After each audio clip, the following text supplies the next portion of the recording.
آج کل دنیا میں بہت سے لوگ یہ باتیں کر رہے ہیں، بہت ساری کتابیں اس پہ پبلش ہو چکی ہیں کہ جس طرح مطلب پازیٹیوٹی یا سائنس آف مینیفیسٹیشن، اس کی حقیقت کیا ہے؟ سائنس آف مینیفیسٹیشن کی اس کی کوئی حقیقت نہیں.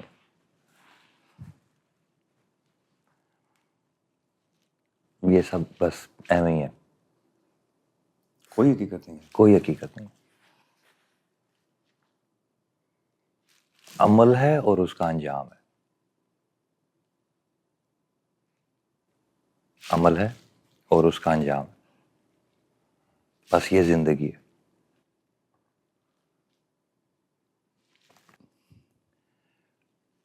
اکثر لوگ زندگی کو ایسے کہتے ہیں کہ پیسے کے بارے میں بتاؤ، ہنر کے بارے میں بتاؤ، اس کے بارے میں بتاؤ، اس کے بارے میں بتاؤ. یہ سارے غلط سوال ہیں. تم نے پہلی بار اب صحیح سوال کیا ہے میرے سے کہ زندگی کے بارے میں بتاؤ.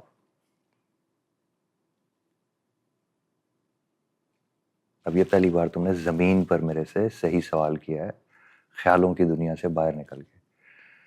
تمہارے خیال میں تھا میں سوال ایسے فریم کروں گا تو یہ کوئی دنیا کے بارے میں بتائیں گے، یا میں سوال ایسے فریم کروں گا. یہ تم نے صحیح سوال کیا. مینیفیسٹیشن، ظہور بتاؤ، زندگی ظاہر کیسے ہوگی. زندگی ظاہر کیسے ہوگی. بالکل. اب تمہارا سوال یہ ہے کہ زندگی میں جو میں ظاہر کرنا چاہتا ہوں وہ کیسے ظاہر ہوگا. اس کو کہتے ہیں پاور آف مینیفیسٹیشن. بالکل. تو اس کے لیے پہلے تمہیں اپنی زندگی کو سمجھنا ہوگا. تم اپنی زندگی کے ایک حصے کو نہیں پکڑ سکتے. تم یہ نہیں کر سکتے کہ میں بنیان پہن کے کسی میٹنگ میں چلا جاؤں. تمہیں سارے کپڑے پہننے پڑیں گے. تمہیں اپنے سارے جسم کو سنوارنا پڑے گا، یعنی کہ اپنی ساری زندگی کو سنوارنا پڑے گا. پاور آف مینیفیسٹیشن کو سمجھنے کے لیے there is such a thing. تو پہلے تو جس طرح کتابوں میں لکھا جاتا ہے پاور آف مینیفیسٹیشن، ایسی کوئی چیز نہیں ہے.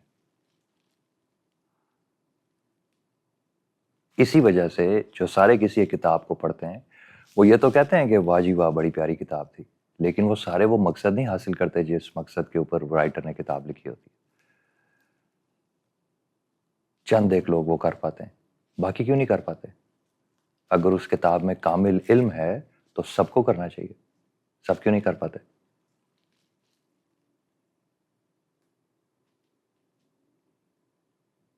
کیوں نہیں کر پاتے؟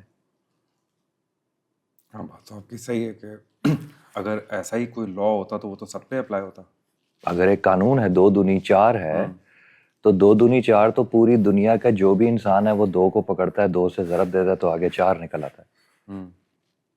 تو قانون تو ایسے اپلائی ہوتا ہے، قانون تو سب پہ اپلائی ہوگا. قانون میں تو کوئی حجت نہیں ہے کہ نہیں چونکہ ایسا ہوا تو ایسے ہو گیا، چونکہ ایسا ہوا تو ایسا ہو گیا، کہیں پہ ایسا ہوا تو ایسے ہو گیا. دنیا کا کوئی ایسا گھر ہے جہاں پہ جب کوئی لائٹ آن کرتا ہے تو اندھیرا ہو جاتا ہے؟ نہیں. کوئی ہے؟ نہیں. کیوں نہیں ہے؟ کیونکہ ایک قانون ہے کہ لائٹ آن ہوگی تو اندھیرا غائب ہو جائے گا. تو پھر ان کتابوں میں جو لکھا ہوا وہ سب کے ساتھ ایک جیسا کیوں نہیں ہوتا؟ وہ ایسا ہی محسوس ہوتا ہے جیسے غالباً کوئی سمجھنے میں کوئی کسر رہ گئی ہے کہ یہ آپ کیا. ارے بیٹا زندگی میں سمجھنے کو ہے کیا؟ زندگی سمجھنے کی چیز نہیں ہے، کرنے کی چیز ہے.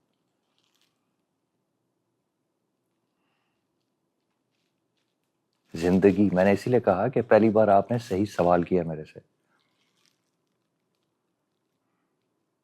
زندگی ایک استعمال کرنے کی چیز ہے، ایک عمل ہے، ایک کانسٹنٹ ایکشن ہے اور اس کا ری ایکشن ہے. یہ جو ایکشن کا ری ایکشن ہے، اللہ تعالیٰ آپ کے اوپر اس ایکشن ری ایکشن کو اتنا انفورس کرتے ہیں، اتنا انفورس کرتے ہیں، اتنا انفورس کرتے ہیں کہ انہوں نے کتاب کا بہت بڑا حصہ قیامت سے بھر دیا. قیامت انجام سے، تمہارے عملوں کا انجام. کہیں پر وہ کہتا ہے کہ یہ سمجھ آیا کہ یہ سمجھ نہیں آیا کہ یہ سمجھ آیا کہ یہ سمجھ نہیں آیا. کہیں پہ آپ سے آپ کی سمجھ کا حساب لیا جائے گا؟ نہیں. شرک کے علاوہ کہیں پہ آپ سے آپ کی سمجھ کا حساب لیا جائے گا؟ آپ کے عمل کا حساب لیا جائے گا؟ تو آپ ایویں ہی گورے کی لکھی ہوئی پاور آف مینیفیسٹیشن اور یہ وہ گورے کی کتابوں کو آپ قرآن بنائی جا رہے ہیں، اپنے اوپر قرآن بنائی جا رہے ہیں. کیوں بنا رہے ہیں؟ مروبیت میں بس وہ انگلش میں لکھی ہوئی ہیں تو بس آپ پڑھتے جا رہے ہیں، اور ایسے ہوتا ہے اور ایسے ہوتا ہے اور ایسے ہوتا ہے اور ایسے ہوتا ہے. بات سمجھ آ رہی ہے؟ اچھا، انسان کے پاس کوئی یہ صلاحیت ہے یا یہ صلاحیت ہے. عمل اور اس کا انجام، قیامت، محشر، حشر، ان لفظوں کے معنی کو سمجھو.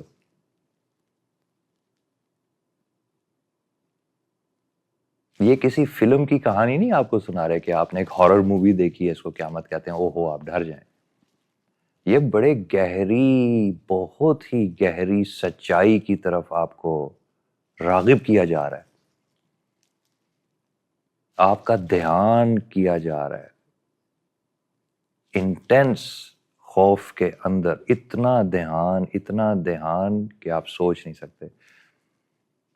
مطلب ایسے سمجھنا ہے، قیامت کا مطلب یہ ہے آپ کو جو سمجھانے کی بات ہے کہ لائٹ کو بند کیا جائے اور ہر طرف سے بھوت آ جائے. تو آپ کا دھیان کیسا ہوگا؟ آپ کے اوپر نیند کا غلبہ ہوگا. اس وقت آپ کو پیاس لگے گی، بھوک لگے گی، آپ کے رونگٹے کھڑے ہوں گے، آپ کے بال اینٹینا بن جائے گا، سینس کرنا شروع کرے گا کہ بھوت کدھر ہے. اتنا دھیان آپ کا ہونا چاہیے اپنے عمل کی طرف، اپنے دن کی طرف، کہ میرے ہر عمل سے ایک انرجی پیدا ہو رہی ہے اور وہ انرجی ظاہر ہو جائے گی. اگر اس دنیا میں چھپ بھی گئی تو قیامت کو ظاہر ہو جائے گی. یہ آپ کو راغب کیا جا رہا ہے، آپ کو، یا آپ سے بات کر رہا ہوں میں، یہ آپ کو راغب کیا جا رہا ہے ہائٹنڈ اسٹیٹ آف اویئرنیس کی طرف، کہ اپنے ایک ایک عمل کو اتنے غور سے دیکھو، اتنے دھیان سے دیکھو. اب میں گناہ اور ثواب کی بات نہیں کر رہا، ایک ترکیب کی بات کر رہا ہوں، ایک پریکٹس کی بات کر رہا ہوں، کہ تم جب ایک زمین میں پودا بھی لگا رہے ہو تو اسی دھیان میں لگا رہے ہو کہ میرے ایک ایک عمل کا کانسیکوینس ہے، اس کا ایک رزلٹ نکلے گا. میرے دن کے ہر ایک منٹ کا ایک رزلٹ نکلے گا. اگر اس دنیا میں چھپ بھی گیا، اگر اس دنیا میں چھپ بھی گیا تو اگلی دنیا میں ظاہر ہو جائے گا. آپ نے سمجھا یہ ہے کہ قیامت کا دن صرف اور صرف یا آپ کو تھپڑ مارنے کے لیے یا آپ کو لڈو کھلانے کے لیے. کیونکہ آپ کے پاس علم نہیں ہے تو آپ نے قیامت کا یہی مطلب نکالنا ہے نا، ایسے ہی ہے. یا میں روؤں گا یا میں ہنسوں گا. بالکل ایسے ہی ہے، یہی امپریشن ہے. ٹھیک ہے، آپ نے اس کو گہرائی میں نہیں سمجھا.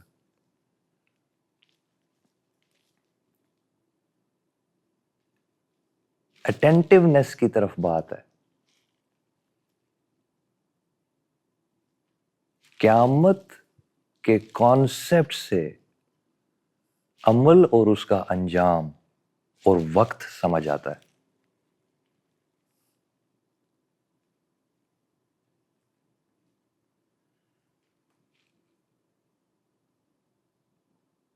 دیکھو اللہ کے وزڈمز دیکھو، اور اپنی عقل پہ ماتم کرو، دونوں ایک ساتھ، کہ انسان نے اللہ کے لفظوں کو کیا بنا دیا اور ان سے اپنے اندر وہ حصے ہی نہیں جگائیں جن کو جگانا اصل میں مقصد تھا.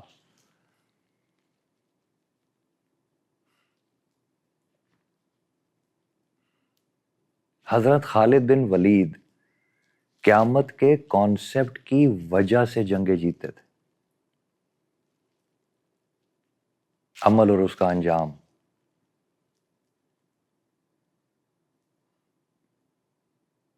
وہ جنگ میں جاتے تھے اور اپنے ہر عمل اور اس کے انجام کی طرف توجہ کرتے تھے. اگر میں ادھر سے حملہ کروں گا تو یہ ہوگا، اگر میں ادھر سے حملہ کروں گا تو یہ ہوگا، اگر میں ادھر سے حملہ کروں گا تو یہ ہوگا، اگر میں ادھر سے حملہ کروں گا تو یہ ہوگا.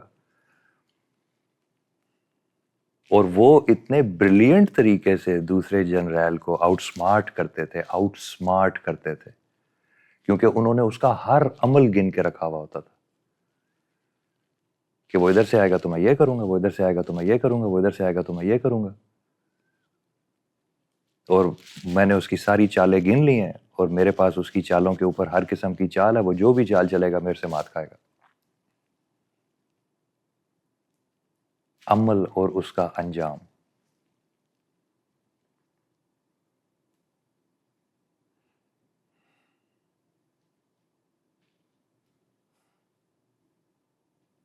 عمل اور اس کا انجام، یہ ہے پاور آف مینیفیسٹیشن.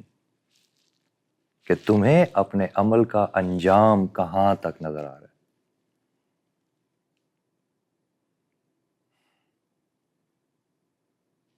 کہاں تک نظر آ رہا ہے. اب تمہیں سمجھ آ رہا ہے عمل اور اس کا انجام. حضور صلی اللہ علیہ وآلہ وسلم غزوہ خندق کھود رہے تھے. عمل اور اس کا انجام. اور وہ غزوہ خندق میں خندق کھود رہے ہیں اور صحابیوں کو خوشخبری دے رہے ہیں کہ تم شام فتح کرو گے، تم ایران فتح کرو گے. یہ وہ ایک چھوٹی سی جماعت ہے مدینہ کے اندر کہ جن کو بظاہر اپنی جان کی لالے پڑے ہیں. بظاہر خندق کھود رہے ہیں، یعنی کہ دشمن کا باہر جا کے مقابلہ نہیں کر سکتے. اتنی چھوٹی سی جماعت کہ جو اپنے سروائیول کے لیے خندق کھود رہی ہے، اور ان کا جو لیڈر ہے وہ کہہ رہا ہے کہ میں تمہیں خوشخبریاں دے رہا ہوں، تم ایران فتح کرو گے.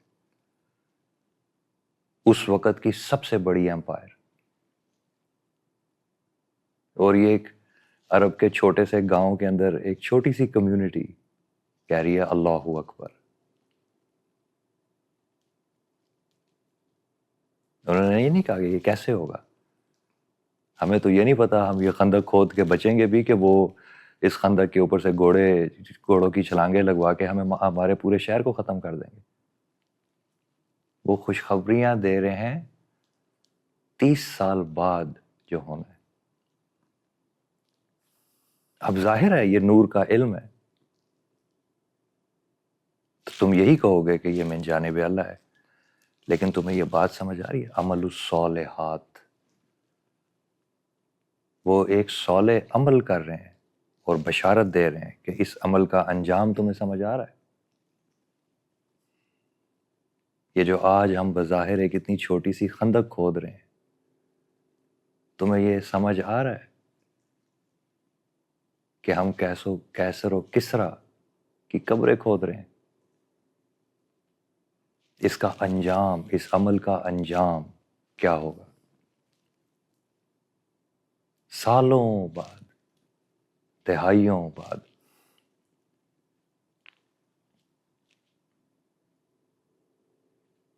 انجام، عمل اور اس کا انجام، یہ قیامت ہے، فلسفہ قیامت. اچھا، رسول اللہ صلی اللہ علیہ وسلم تو نبی ہیں، ٹھیک ہے،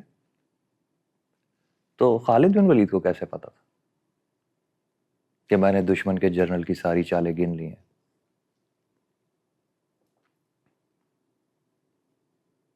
ان کو کیسے پتا تھا؟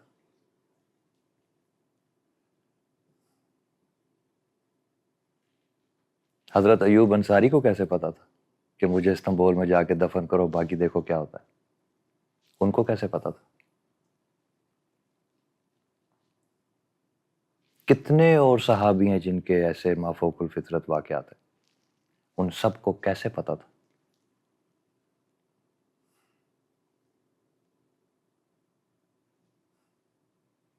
کیسے پتا تھا؟ قیامت پر یقین اتنا پختہ تھا، عمل اور اس کا انجام.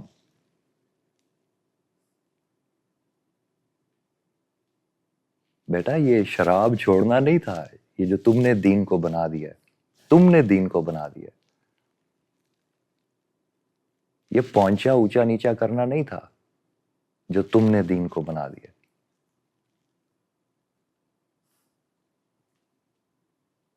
یہ ہاتھ آگے پیچھے باندھنا نہیں تھا جو تم نے دین کو بنا دیا. یہ بہت گہرے گہرے راز زندگی کے بارے میں وہ جماعت سمجھ گئی تھی. سمجھانے والا اللہ تھا، سمجھنے والے صحابی رسول تھے. میشر ان پہ بھی نہیں آیا، وہ میشر سے پہلے ہی دنیا سے چلے گئے. میشر تم پہ بھی نہیں آئے گا، تمہارے دنیا کے جانے کے بعد کا یہ بات ہے. ان کی پریکٹیکل لائف میں میشر کا کیا مطلب تھا وہ یہ سمجھ گئے، اور تمہیں ابھی تک سمجھ نہیں آئی. ان کو 5 10 15 سال اسلام میں آئے ہوئے ان کو سمجھ آ گئی. ہماری پوری زندگیاں گزر جاتی ہیں اسلام میں اور ہمیں مالک یوم الدین کا مطلب ہی نہیں سمجھ آیا.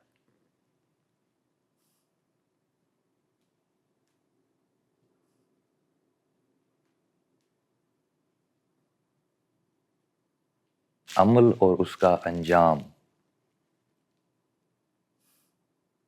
یہ رستہ بادشاہت کو بھی جاتا ہے، یہ رستہ قارون کے خزانے کی طرف بھی جاتا ہے،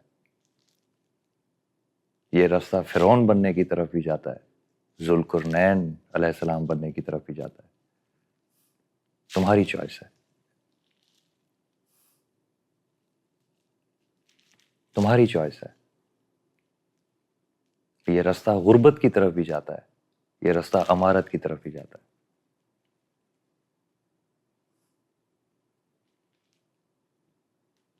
پھر ہر بندے کی تقدیر بھی ہے، ہر بندے کی قسمت بھی ہے.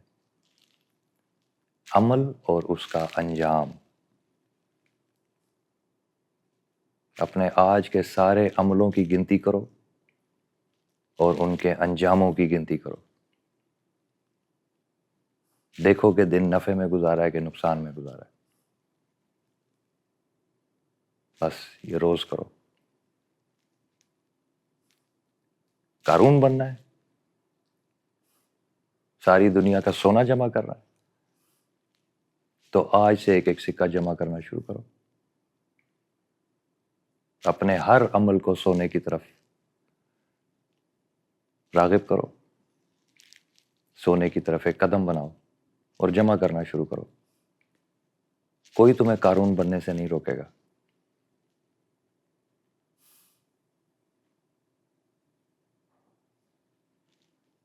باتیں نہیں کرو، عمل کرو.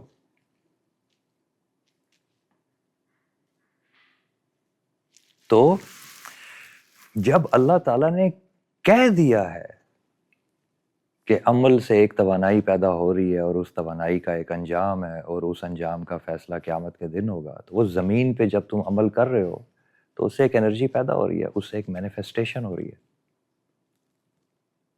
تو کیوں اپنی توانائی اپنے عمل کو ضائع کرتے ہو؟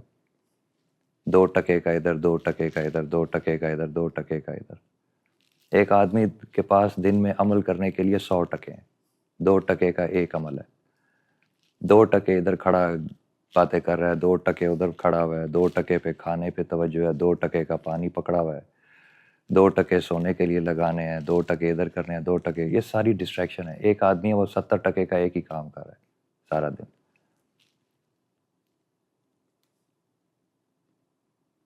تو یہ جو 2 ٹکے سارا دن ضائع کرنے والا انسان ہے، اپنے عمل اور اس کے انجام کو ضائع کرنے والا انسان ہے، یہ 70 ٹکے والے بندے کا کیسے مقابلہ کرے گا؟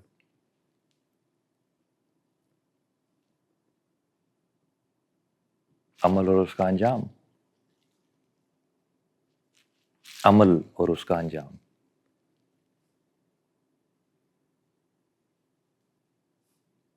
اب اگر تم یہ چاہتے ہو کہ ظاہر کے علاوہ باطن کی بھی کچھ، غیب کی بھی کچھ انرجیاں تمہیں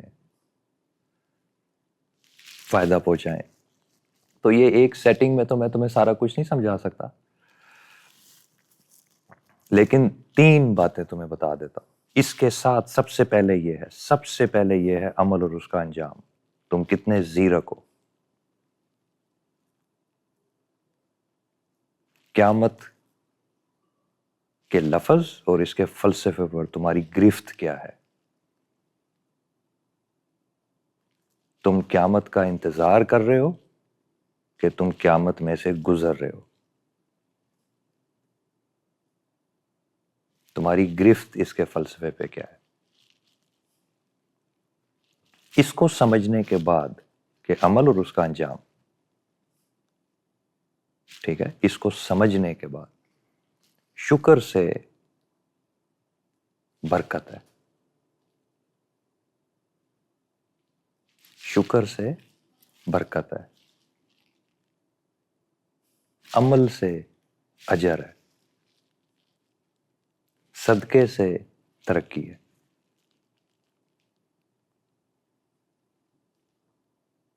اب شکر سے برکت کیسے ہے؟ یہ بظاہر تمہیں سمجھ نہیں آئے گی، میں سمجھا سکتا ہوں لیکن بظاہر تمہیں سمجھ نہیں آئے گی، تو تمہارے لیے اتنا کافی ہے کہ شکر کرو تاکہ تمہارے معاملات میں برکت ہو۔ عمل سے اجر کیسے ہے؟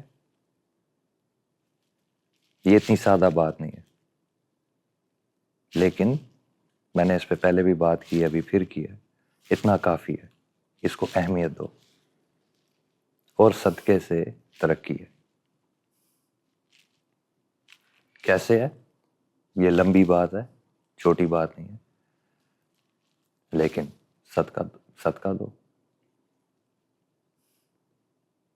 یہ تینوں کام روز کرو، روز کرو، اور جب یہ تینوں کام کر بھی رہے ہو تو یہ بات یاد رکھو کہ ایک تقدیر ہے جس کا تم کچھ نہیں کر سکتے، ایک قسمت ہے جس میں ہر وقت جمع اور تفریق ہو رہی ہے، اور اس کے بعد پھر تمہارا عمل ہے اور اس کا انجام ہے۔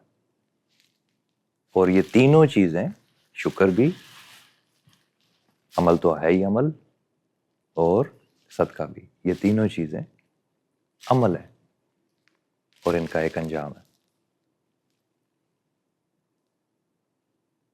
تو اگر تم یہ عمل، شکر اور صدقہ روز اپنی زندگی میں شامل حال رکھو گے تو انشاءاللہ اچھا پاؤ گے۔ یہ جو آپ فارمولا بتا رہے ہیں 3 چیزوں کا، کہ ایک طرف عمل ہے اور اس کا اجر ہے، اور شکر میں برکت ہے، اور صدقے میں ترقی ہے، اور آپ نے کہا کہ اس کو اپنی ڈیلی روز کی زندگی میں شامل کرو۔ اب کہنے کو یہ ایسا لگتا ہے کہ ہم یہ کہیں نہ کہیں یہ کر ہی رہے ہیں، لیکن وہ جس گہرائی سے آپ بتا رہے ہیں وہ اس کی امپلیمنٹیشن کیسے ہو؟ How do we go about it? بڑی سادہ سی بات ہے۔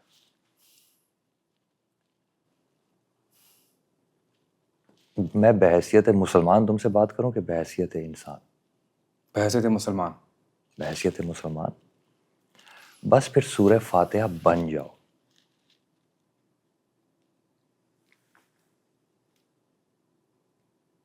پھر سورہ فاتحہ بن جاؤ، اپنی پوری زندگی کو دعا بنا لو، میں سورہ فاتحہ ہوں، میری زندگی کا فلسفہ سورہ فاتحہ، میری تعلیم سورہ فاتحہ، دی اوپننگ، کھولنے والی۔ میں کسی اور آئین کو نہیں مانتا، میں کسی اور کتاب کو نہیں مانتا، میں کسی اور پاور آف مینیفیسٹیشن کی، کسی گورے کی فلسفے کو نہیں مانتا۔ میں سورہ فاتحہ پہ زندگی گزاروں گا.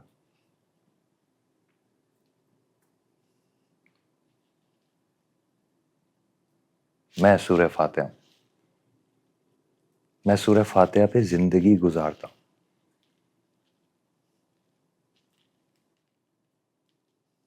یہ اتنی مشکل بات نہیں ہے جتنی تمہارے چہرے کے تاثرات سے مجھے نظر آ رہا ہے. سورہ فاتحہ ایک دعا ہے نا جی. ایک چاہت ہے. ایک چاہت ہے. دعا، ساری دعائیں ایک خواہش ہے نا، ایک چاہت ہے. ٹھیک ہے، تو تم سورہ فاتحہ کو اپنی خواہش کیوں نہیں بنا سکتے؟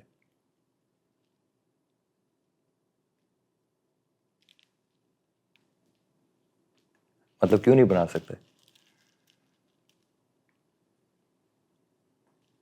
تم اپنی امی کے کہنے پہ، اپنے ابو کے کہنے پہ کیوں زندگی گزار رہے ہو؟ انہوں نے کہا کیمسٹری پڑھنا بڑا ضروری ہے، انہوں نے کہا فزکس پڑھنا بڑا ضروری ہے، تو تم نے مان لی ان کی بات، تو تم نے اللہ کی بات کیوں نہیں مانی؟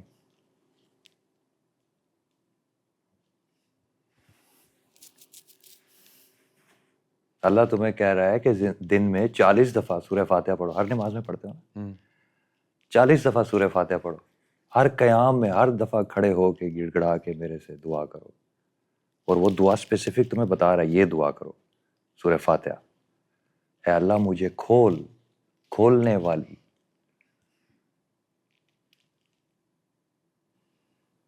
اے اللہ مجھے کھول. تو سورہ فاتحہ شروع کدھر سے ہوتی ہے؟ شکر سے. میں نے تمہیں 3 چیزیں بتائیں: شکر، پھر عمل، اور پھر صدقہ. 3 چیزیں بتائیں. تو سورہ فاتحہ میں کون سی 3 چیزیں؟ الحمدللہ رب العالمین، یہ شکر ہے. جی. پھر اس کے بعد اللہ کی تعریف ہے. پھر اس کے بعد مالک یوم الدین، یہ عمل ہے. عمل ہے، ٹھیک ہے. قیامت سے جس طرح ریلیٹڈ، قیامت سے ریلیٹ کرتا ہے، یہ عمل ہے. ایاک نعبد و ایاک نستعین، اہدنا الصراط المستقیم صراط الذین انعمت علیہم، یہ نعمت ہے. غیر المغضوب علیہم ولا الضالین، آمین، یہی کرتے ہو نا. یہ جو نیچے ضالین ہے، مغضوب علیہم اور ولا الضالین، یہ صدقہ ہے. اس سے بچنے کے لیے صدقہ ہے. 3 چیزیں. تو میں نے تمہیں اور کیا بتایا؟ تو تم اس دعا کو اپنا آئین بناؤ نا.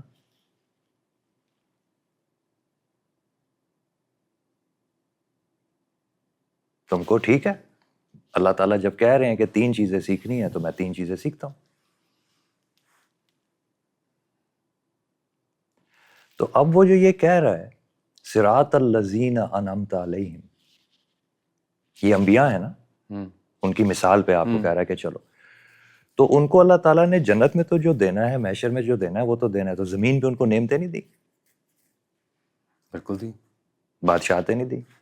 بالکل دی. دولت نہیں دی؟ دی. تو آپ کو نہیں چاہیے؟ چاہیے. اولاد نہیں دی؟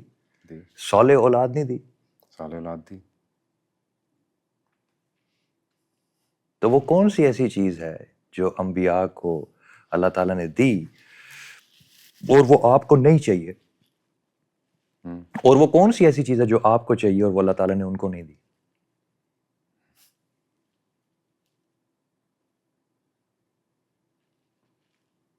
ایسی کون سی اللہ میاں سے تو حلال خواہش دل میں پال کے بیٹھا ہے جس کا ثبوت اللہ تعالیٰ نے قرآن میں نہیں دیا ہوا کہ وہ میں نے دی ہے؟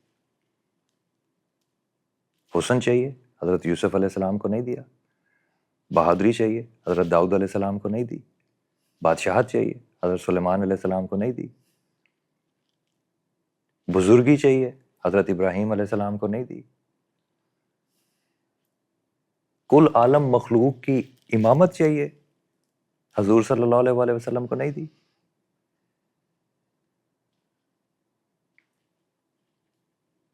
کون سی ایسی چیز آپ کو چاہیے میرے بھائی جو اللہ تعالیٰ نے اپنے بندوں کو انعام کے طور پہ نہیں دی؟ اولاد چاہیے، حضرت یعقوب علیہ السلام کو نہیں تھی.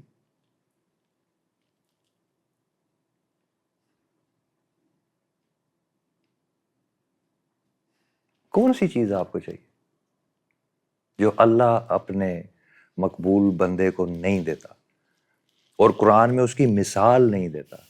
مافوق الفطرت علوم چاہیے، حضرت خضر علیہ السلام کو نہیں دیے.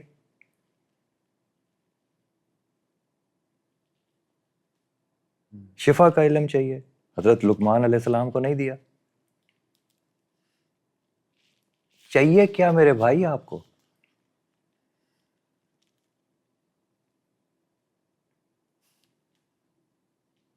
تو آپ یہ کہنا کہ مجھے اللہ پر یقین نہیں ہے،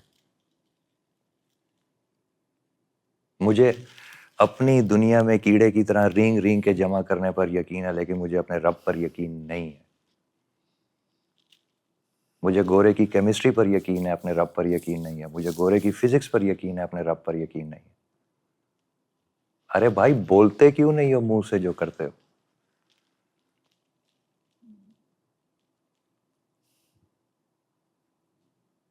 بولتے کیوں نہیں ہو منہ سے جو کرتے ہو؟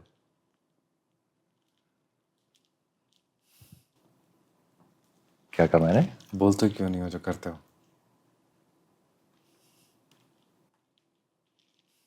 سیدھی سیدھی سچی سچی بات کیوں نہیں کرتے؟ دل میں کیمسٹری کا یقین ہے، مجھ سے مذہب کی بات کرتے ہو.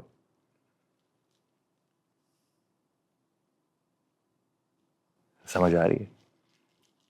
لیکن 12 سال وہ مار مار کے پڑھائی گئی تھی، اب اس کا اثر کہیں نہ کہیں تو رہ جانا ہے، تو وہ سامنے آ جاتا ہے، لیکن بالکل اسی سے پھر نظر آتا ہے کہ اس سے کچھ ہو نہیں رہا. بیٹا، اس سے ہو سکتا نہیں ہے، وہ انسانوں کا علم ہے، اس سے ہو سکتا نہیں ہے. یہ جنہوں نے احرام مصر بنائے تھے وہ گوروں سے زیادہ سیانے نہیں تھے؟ یہ تو صحیح. تو کیا آج کے دور میں اب اگلی کوئی قوم آ کے احرام مصر بنانا شروع کر دے تو ہم اللہ کے دین کو چھوڑ دیں گے؟ ہم ان کی کتابیں پڑھیں گے؟ نہیں. میں پڑھوں نہ پڑھوں، آپ تو پڑھیں گے.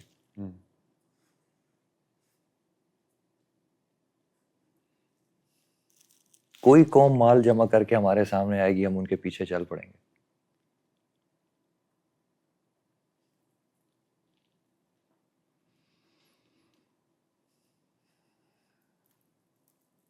کوئی قوم اپنی عورتوں کے کپڑے اتار کے ہمارے سامنے آئے گی، ہم ان کے پیچھے چل پڑیں گے.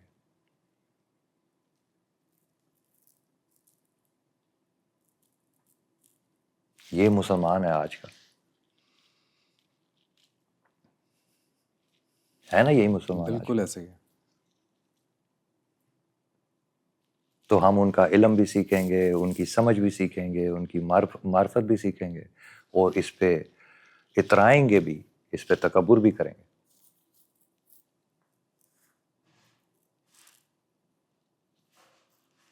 ایسے ہی ہے نا؟ ایسے ہی.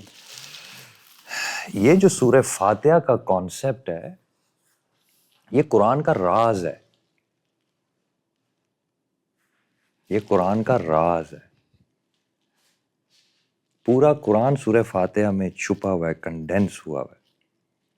سورہ فاتحہ وہ سوال ہے، وہ دعا ہے جس کا جواب پورے کا پورا قرآن ہے.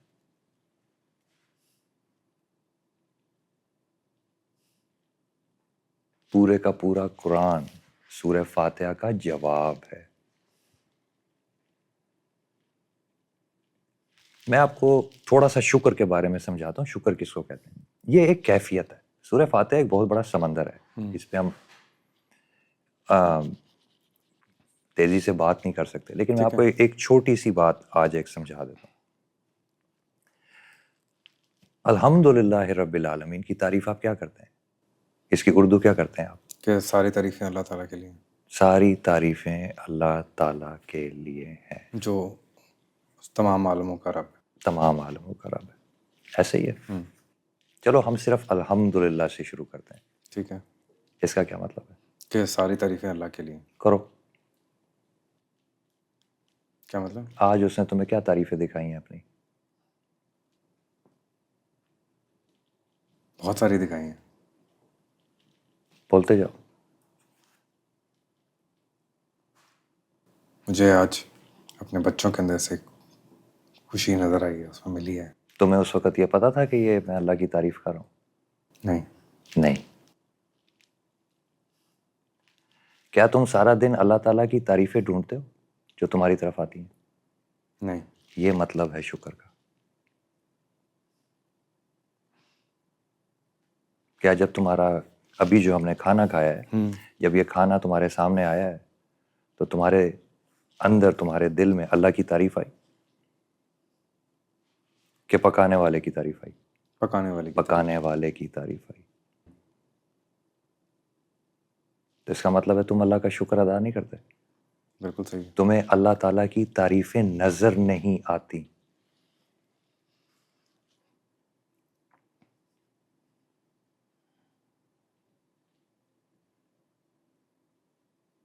اس کا مطلب ہے تم نے کبھی سورہ فاتحہ پڑھی نہیں ہے. تمام تعریفیں اللہ کی ہیں کا مطلب یہ ہے کہ تمہارا دل ایسا ہونا چاہیے، تمہارا دھیان ایسا ہونا چاہیے، تمہارے دل میں اتنی شکر کی کیفیت ہونی چاہیے کہ تمہیں سارا دن اللہ کی تعریفیں نظر آئیں. اپنی زندگی میں اللہ تعالیٰ کی تعریفیں نظر آئیں.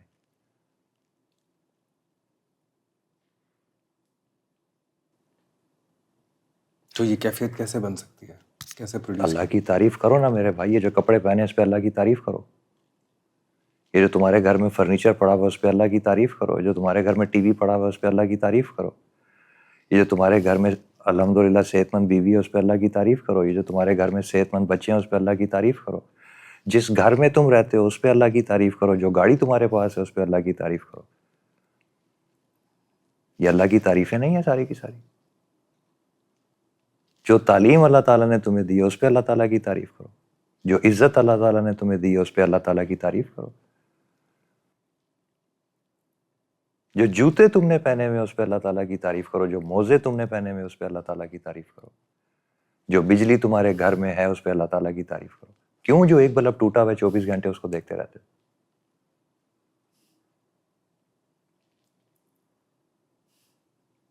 سر سے پیر تک ناشکرے ہو اور میرے سامنے مولوی بن کے بیٹھ جاتے ہو.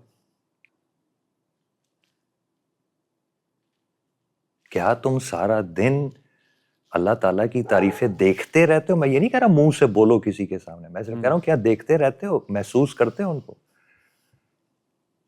ریئر مومنٹس ہوتے ہیں جس میں یہ ہوتا ہے دن میں. تو بس پھر ریئر ہی، جب ریئر ہی تمہارا اللہ تعالیٰ کے ساتھ رشتہ ہے تو پھر ریئر مومنٹس ہی ہوں گے نا، اور کیا ہوگا. تو تمہیں تو ہر نماز میں اللہ تعالیٰ کی تعریف سے شروع کرنی ہے، شروع کرنا ہے وہاں سے.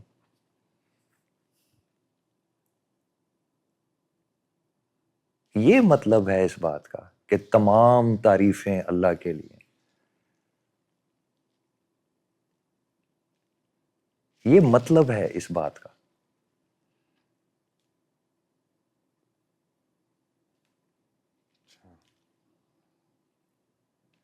یہ نہیں ہے کہ میں سارا دن روندی رہنی ہے تے رات ہی 100 دفعہ الحمدللہ پڑھ کے اللہ تعالیٰ کی تعریف بھی کرنی ہے. کیا کہا؟ سارا دن روندی رہنی ہے تو رات ہی اللہ تعالیٰ کی تعریف بھی کرنی ہے الحمدللہ. 100 دفعہ الحمدللہ بھی کہنی ہے.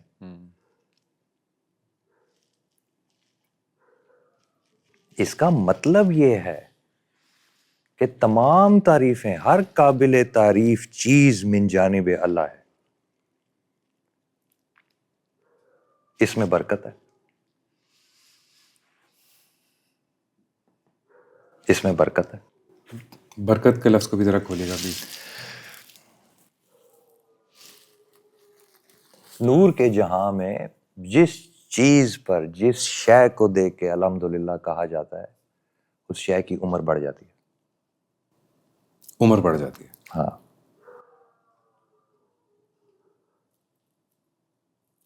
اس کی طاقت بڑھ جاتی ہے، اس کی عمر بڑھ جاتی ہے.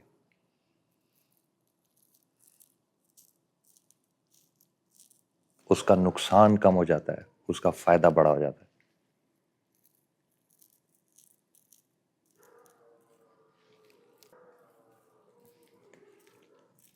جن کو اللہ تعالیٰ نے باطنی بصیرت دی ہوئی ہے، ان لوگوں کو پتہ ہے میں کیا کہہ رہا ہوں، یہ نظر بھی آ جاتا ہے۔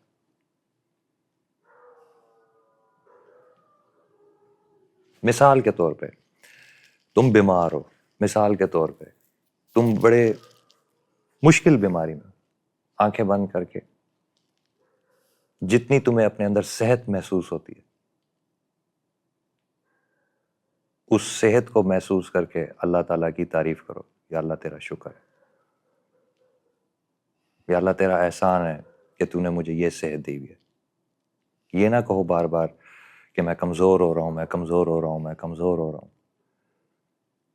کمزوری کو نہیں دیکھو، جتنی صحت بچ گئی ہے اس کو دیکھو، اس پہ تعریف کرو، اس صحت کی عمر بڑھ جائے گی، اس صحت کی طاقت بڑھ جائے گی۔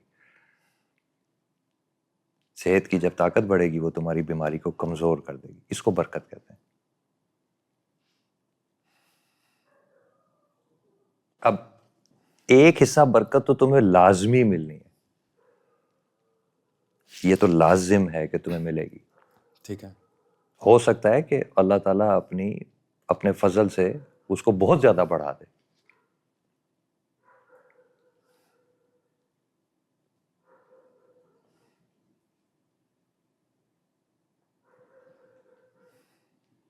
اللہ تعالیٰ اجر زیادہ کرنے میں بہت تیز ہے، کیونکہ غنی ہے، جنرس ہے۔ تو بندہ بہت دفعہ توقع ایک کی کر رہا ہوتا ہے کہ ایک تو ملنا ہی ملنا ہے، اور اللہ تعالیٰ اس کو 100 دے دیتے ہیں۔ تو شکر ایک کیفیت ہے، ایک ایٹیچیوڈ ہے، ایک رویہ ہے۔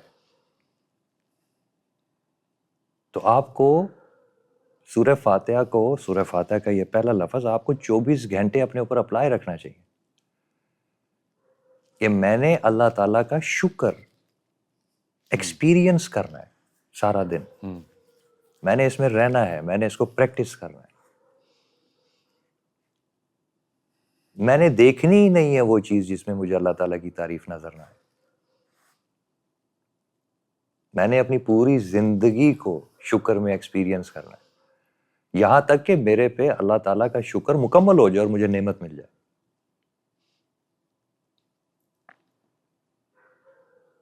میں نے شکر سے نعمت تک کا سفر پورا کرنا ہے، اور میں نے یہی زندگی گزارنی ہے۔ میں نے نہیں گوروں کی طرح لائنوں میں لگنا۔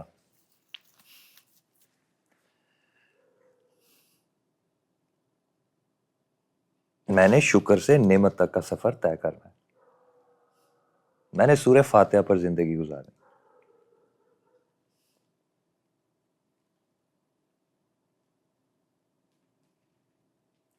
مجھے یہ سب سے زیادہ سیدھا راستہ لگتا ہے، میں اس پر زندگی گزارتا ہوں۔ اگر آپ کو کوئی اور راستہ بہت زیادہ سیدھا لگتا ہے تو آپ کو اجازت ہے، آپ نے جیسے مرضی گزارنی ہے گزار۔ صحیح ہے۔ شکر گزاری تو آپ نے ایک دائرہ کھینچا، سمجھ میں بھی آئی، کیونکہ پہلے ہم صرف خوش ہوتے ہیں چیزوں کو دیکھ کے، اس کو اللہ کی تعریف کو اس کے ساتھ کنیکٹ نہیں کرتے عموماً۔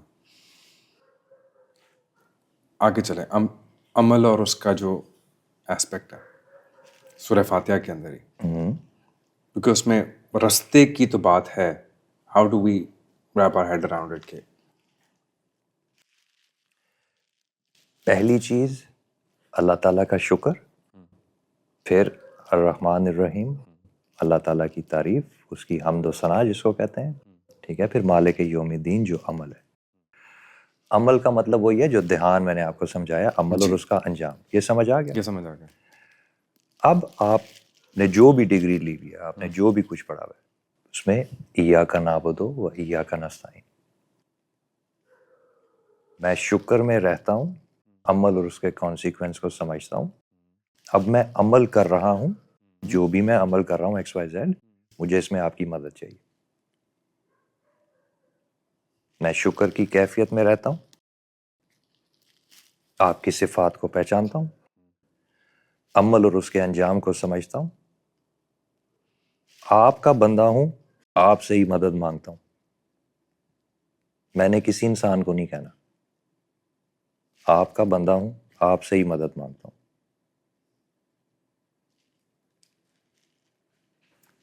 اب یہاں اللہ تعالیٰ پہلے یہ نہیں کہہ رہے کہ ہاں میں نے مدد کر لی. اگلا جملہ کیا ہے؟ اہدنا الصراط المستقیم. بے شک یہ قائم رہنے والا، مستقل رہنے والا رستہ ہے، بے شک یہ سیدھا رستہ ہے. اہدنا الصراط المستقیم، یہ ہے سیدھا رستہ. یعنی کہ آپ کو کہہ رہا ہے کہ یہ سیدھا رستہ ہے، یہ ہے سیدھا رستہ. شکر میں رہو. ٹھیک ہے، مجھے شکر کا مطلب ہے مجھے پہچانتے رہو، یہ نہیں کہ خوش رہو. آپ جو دن خوش گزارتے ہیں آپ کہتے ہیں اللہ کا شکر ہے. آپ نے اپنی خوشی پہچانی ہے، آپ نے اس خوشی میں اللہ کو نہیں پہچانا. فرق سمجھ آ گیا؟ بالکل. آپ نے اللہ کو پہچانا ہے. ٹھیک ہے کہ یہ ساری خوشیاں من جانب اللہ ہیں. اور آپ نے ریفیوز کرنا ہے جو چیز آپ کو فرسٹریٹ کری ہے، جو چیز آپ کو اینکشس کری ہے. آپ کیا یہ میرا راستہ نہیں ہے، میں نے دھیان ہی نہیں دینا، میں نے دھیان ہی نہیں دینا. مجھے جس چیز میں اللہ تعالیٰ کی تعریف نہیں نظر آ رہی میں نے اسے منہ موڑ لینا. کیا کہا؟ جس چیز میں مجھے اللہ تعالیٰ کی تعریف نہیں نظر آ رہی میں نے اس سے منہ موڑ لینا. اب سمجھ آ گیا؟ جب آپ پہ یہ رویہ رہے گا، اور دوسرا وہ جو میں نے آپ کو بتایا اہدنا الصراط المستقیم، یہ مالک یوم الدین مالک سر، یوم الدین. ٹھیک ہے. اس کے بعد ایاک نعبد و ایاک نستعین، میں آپ کا بندہ ہوں اور مجھے آپ سے مدد چاہیے. کس چیز میں مدد چاہیے؟ جو عمل میں کر رہا ہوں ان عملوں میں مجھے آپ سے مدد چاہیے. کیوں مدد چاہیے اللہ تعالیٰ سے؟ پتہ ہے یہاں پہ کیوں ہے یہ؟ کیوں؟ کیونکہ میں اتنی دور دیکھ نہیں سکتا. میں اپنے سارے عملوں کے انجام کو پہنچ نہیں سکتا. ہاں میں یہی سوچا تھا کہ ہماری کیلکولیشن ہی اتنی لمیٹڈ اسی ہوتی لیے ہے تو اللہ کی مدد چاہیے. ہم قیامت تک نہیں دیکھ سکتے.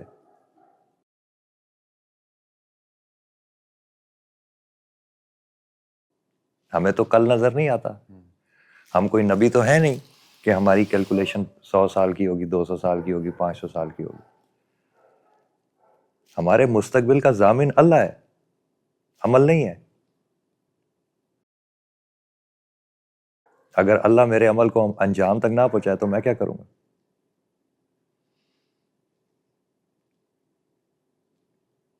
کیونکہ زمین پہ ملینز آف ویریبلز ہیں، ملینز آف لوگ عمل کر رہے ہیں. وہ آپ کے عمل سے کلیش کر سکتے ہیں، بالکل آپ سے حسد کر سکتے ہیں، مقابلہ کر سکتے ہیں، مقابلہ کر سکتے ہیں، آپ کو ڈیفیٹ کر سکتے ہیں. تو آپ کو اللہ کی مدد چاہیے، آپ کو غیب کی مدد چاہیے.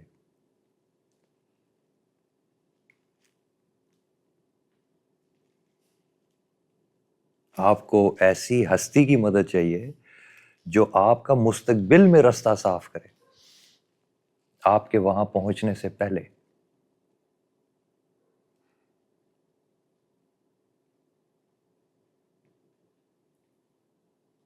آپ کے وہاں پہنچنے سے پہلے.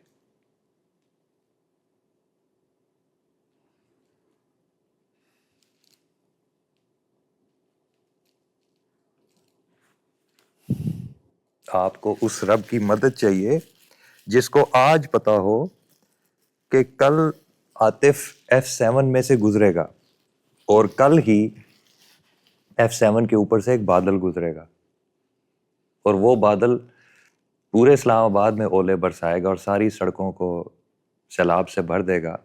لیکن اس سڑک کے اوپر سے عاطف گزرے گا تو عاطف نے میرے سے دعا کی ہوئی ہے کہ ایاک نعبد و ایاک نستعین، تو میں نے اس سڑک پہ سیلاب نہیں لانا کیونکہ کل 3 بجے عاطف یہاں سے گزرے گا.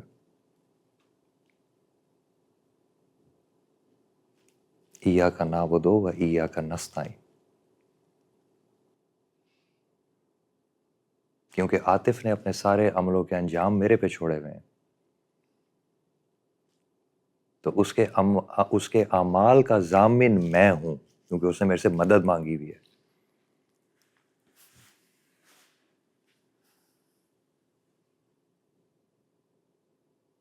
تو میں نے عاطف کی مدد کرنی ہے. اب سمجھ آئی خضر علیہ السلام کیا کر رہے تھے؟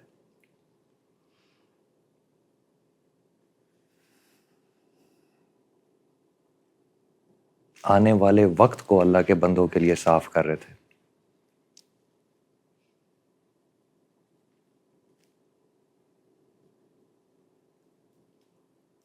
سمجھ آئی یا نہیں آئی؟ عمل اور ان کے انجام ان کو صاف کر رہے تھے.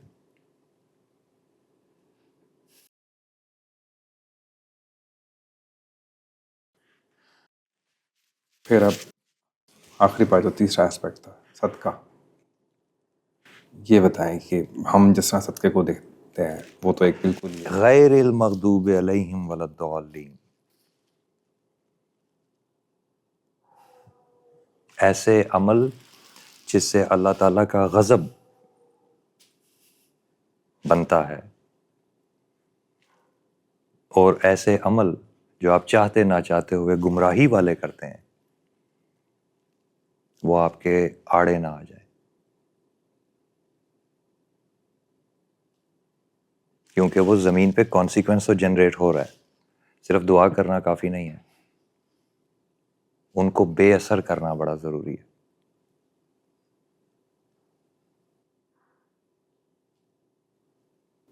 نیوٹرلائز. کیونکہ بیوقوفیاں تم کر ہی رہے ہوتے ہیں. ہم ان سے بچ نہیں سکتے.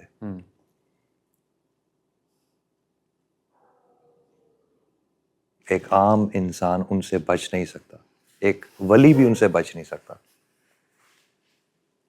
صرف نبی اور رسول ان سے بچ سکتے ہیں، ولی بھی ان سے بچ نہیں سکتا. تو صدقے کو پریکٹس کرنے کا طریقہ کیا ہے دن میں؟ اگر باجرے کا ایک دانہ دے سکتے ہو تو باجرے کا ایک دانہ دے دو، اس سے اوپر جو بھی.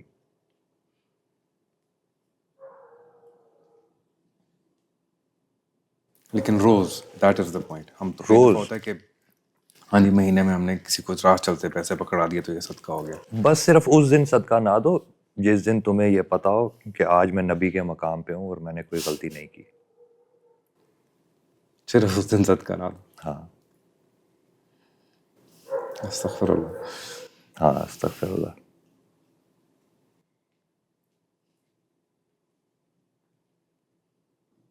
سورہ فاتحہ میں زندگی کے بارے میں بہت سارے بڑے اہم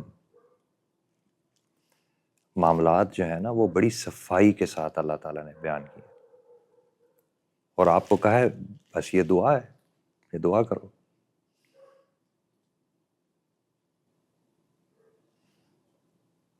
تو آپ نے اس کا رٹا لگایا ہوا ہے، ظاہر سی بات ہے. تو اس کو پریکٹس کرنے میں اور اس کو بولنے میں بہت فرق ہے. مسلمان کا ایٹیچیوڈ ہے سورہ فاتحہ. ایٹیچیوڈ، یہ رویہ ہے، یہ اس کا زندگی کا یہ رویہ ہے کہ میرا اپنی زندگی گزارنے کا رویہ یہ ہوگا. تو پھر آپ کو سورہ فاتحہ کی فضیلت پتہ لگے گی کہ یہ کیا ہے. سورہ فاتحہ تو انقلاب ہے زندگی میں، انقلاب ہے.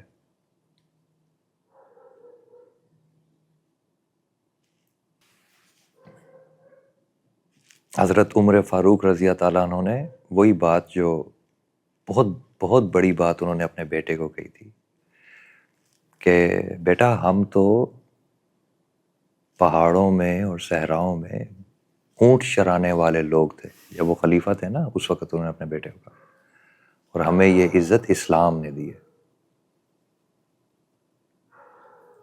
جب وہ مشرق و مغرب کے بادشاہ تھے نا تو انہوں نے کہا کہ ہم تو پہاڑوں اور صحراؤں میں اونٹ چرانے والے لوگ تھے، ہمیں یہ عزت اسلام نے دی. ہمیں یہ عزت اسلام نے دی ہے. اتنی طاقت ہے اسلام میں. اتنی طاقت ہے اسلام میں.